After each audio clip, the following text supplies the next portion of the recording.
Welcome to The Good Ride. I'm James Beastie, and I'm just being me in a world that isn't. And today we're talking about the Burton Alekasam. Saul Masakela's board, and it's Masakela backwards, Alekasam. And Saul is one of us. He's not a huck himself off a 100-foot cliff pro. So it's nice to see a board like that in Burton's line for a guy like that. I rode this with Union Atlas and Union Force bindings, then Ride Deadbolt boots. Got this in a wide variety of conditions, everything from some pretty hard snow with a little bit of new snow on top, a moderate powder day, and then I got it in some proper knee-deep powder, thanks to the help of my driftboard bindings and Union Rovers. When it comes to sizing, this 56 fits me really well. It was good for my weight and good for my boot size, but it could handle a little bigger boot for sure. I'm slightly curious about the 160, but it bumps up a good bit in width and recommended weight. It doesn't have that incremental bump like a lot of other snowboard brands do. So I might be overmatched if I size up. Let's talk snowboard dating app and some things that'll make you want to swipe right. This has very good float and powder, has a very lively, energetic, poppy flex, has a more set back turny feel than most Burton boards in the line. Some things that'll make you want to swipe left. The edge hold isn't on par with some of its peers, and neither is the base glide. When it comes to shape, you got about 15 mil of taper. There's a much bigger nose and a much smaller little tail. This definitely has a much more set back on board as well as side cut kind of feel. And while it does have that balanced free ride geometry, it did feel more tapered than most of their balanced free ride geometry boards. When it comes to camber profile, you can see there's a nice big bow of camber underfoot. It transitions to a little bit of early rise before the nose, and there's a little bit of early rise before the tail, but it's a short tail, so it's a slight bit deceiving. It feels like there's less edge in the back than most directional camber Burton boards. This is a little easier to skid a turn than some directional camber boards I've found when doing comparisons between this, the High Fidelity, the Hometown Hero, the Deep Thinker, etc. But it's still more for the advanced to expert rider, because if you're a beginner or not a real strong intermediate and you go to skid your turns, this could catch an edge. But if you're one of those intermediates who wants to progress quickly and you're willing to take some lumps to do so, this could work for you. So when it comes to edge hold, I felt like the Alekasam didn't quite have as much edge hold as some directional camber boards, and Burton's not really known for being that grippy to start with. On the harder day I rode it, I felt a little hesitant to commit really hard to a carve, and sometimes when I did, the tail would wash on me. Let's talk Alekasam flex here.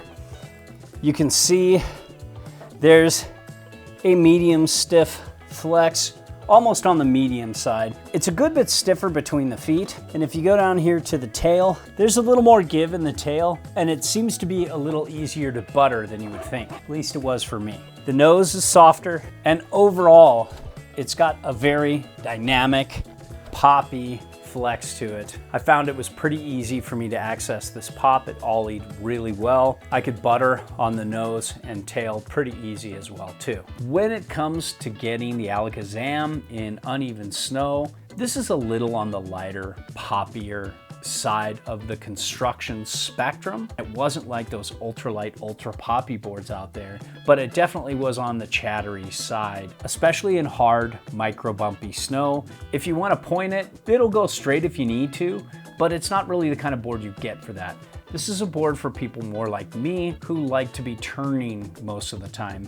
But if you need to straight line, this will do fine, and it's not gonna fight you and wanna turn like some boards with side cuts this turny. So this is their centered WFO base. It's one of their faster bases. I felt like it had good glide, but not amazing glide. I think when really well waxed and maintained, it'll do a pretty good job, but I rode faster bases at this price point for sure. Especially on the powder day when I got off this and then I got on my United Shapes Cadet that has a pretty fast base, not the fastest of fast, but upper tier, and that just had much easier glide than this. When it comes to turn initiation, this turned pretty quick for me for a size 9, and it initiated a turn pretty quick. I didn't feel like the tail was going to hinder you if you're turning through trees, especially in powder.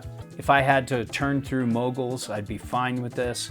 When I got it on edge, this had a really fun turning experience, especially for those who like more across the groomer carves to circle carves and they like a more set back ride when they're turning. I could front foot weight and center weight turns okay, but I liked this one back foot weighted a little more than a lot of the other balance free ride geometry side cuts that I've tried with Burton. The spring out of the turn was good, and when it comes to powder, this floats incredibly well. This is a 56, it was better than the 58 high fidelity. The high fidelity hung in there though and did a pretty good job, but this was definitely an easier floater. The Deep Thinker, Cartographer, Hometown Hero, all were behind this as well in this round of testing. I think this is a good board for those who like to carve groomers but want a really set back, directional, somewhat surfy feel in powder. You can get 4.75 inches back from center of board with a 23-inch free the taint stance width. So most will be riding a little bit further up. If you're somebody who likes to get a lot of air in powder and you want a lot of tail for landing, this isn't your board. But if you're somebody who likes to get really slashy and turny in powder like I do and emulate what it's like to surf a little bit more, this works. So overall, I wish it had a little more grip, but it's got a very fun, set back, turny, slashy, semi-surfy